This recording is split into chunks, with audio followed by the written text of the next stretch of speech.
So today I would like to talk to you about the topic that is near and dear to my heart, which is why I believe that every single woman on this planet needs a sexual healing.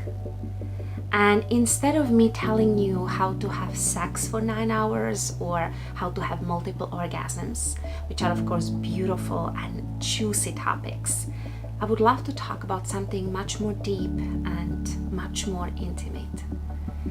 Now, how I came across the concept of sexual healing was definitely my own story of struggle and healing and transformation, which is I have been abused as a young teenager from the age of 12 to 15 by my uncle.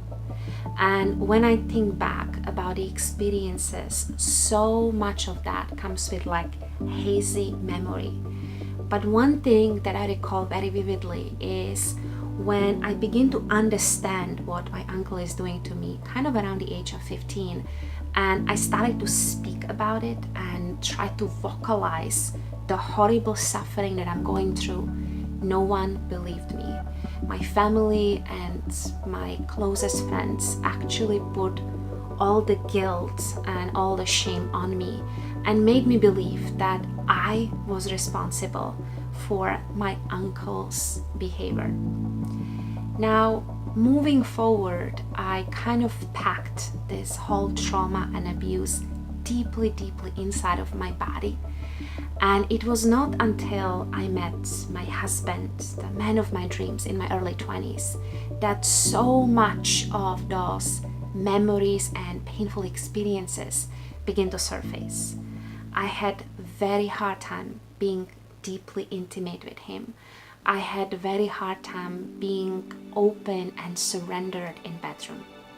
So I have decided to go to therapy, and working with therapists has been incredibly helpful in processing the sadness, the grief, shaking, screaming, crying, all of that. But there was kind of 3 years into the experience working with him that I began to hit a wall, where we've done that healing at feelings level and emotions level and healing around the story of it, but my body was still desensitized.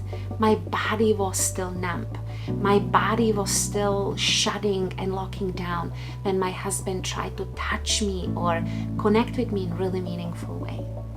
And pretty much at around this time, I came across this whole concept of sexual healing and the difference between healing at the contextual level or healing at the story level and the way trauma and sexual abuse actually get stored inside of the cells. So for healing and integration to truly take place, I have to work with my body. And going on the sexual healing journey and restoring and relieving pain and numbness from my cervix, from my vulva, from my clitoris, healing my womb and connecting to my ovaries and working with my sensations and my breathing has been nothing short of transformational. Now, when I share this, many times women ask me, well, I never really have been sexually abused. I never have the experience of rape or incest. Why would I possibly need a sexual healing? And the struggle and the pain for every single one of us is that we have been brought up, we have grew in sexually repressed culture. Every single one of us got the idea or the belief that loving our body is something to be ashamed about, or touching ourselves and being deeply connected to our sensuality or playfulness is something that we should push away because no one will love us, no one will accept us, or if we have erotic desires and if we are sexually playful, something bad will happen. The sexual repression is such a huge reason that so many women struggle inside of their body, inside their sexuality. So many sexual challenges like pain during sex, vulvodynia, vaginismus, or even challenges with feeling connected to your body or feeling pleasure inside of the body, being able to orgasm and having the possibility for orgasm at different parts of the body is such a foreign concept to so many women. But that sexual repression doesn't just end inside of the sexuality. It has also a huge effect on who we are in our relationships, on how we connect to our partners, to who we are when we go out dating, but also how we feel about long-term secure relationship and what does deep intimacy truly mean to us.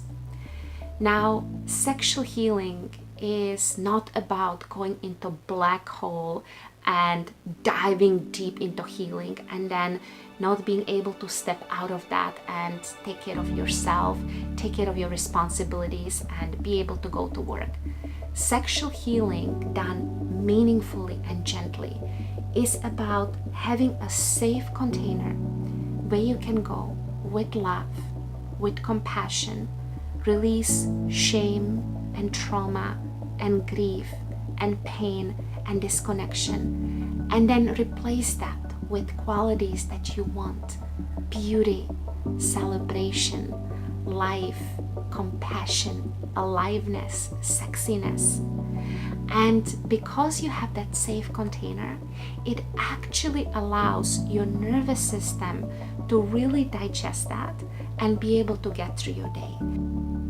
So truly, doing a sexual healing work is about connecting to all parts of yourself and all parts of your humanity. And when you embrace this path of sexual healing and sexual liberation, you literally become a bigger presence in the world just by expanding your own world. Now, I think I got you quite curious about sexual healing. So if you would like to take the first step, you will love my brand new guide called Sexual Healing for a Modern Day Goddess that you can get in the links beneath this video. I would also love to invite you to join me for a special webinar called Holistic Sexuality for Women coming up on the 27th of May that will teach you specific framework on how to use breath, movement, sound, and focus to enhance connection to your body and experience greater levels of pleasure. And finally, in the comments beneath this video, I would love to know from you, what is the number one thing you would love to heal inside of your sexuality?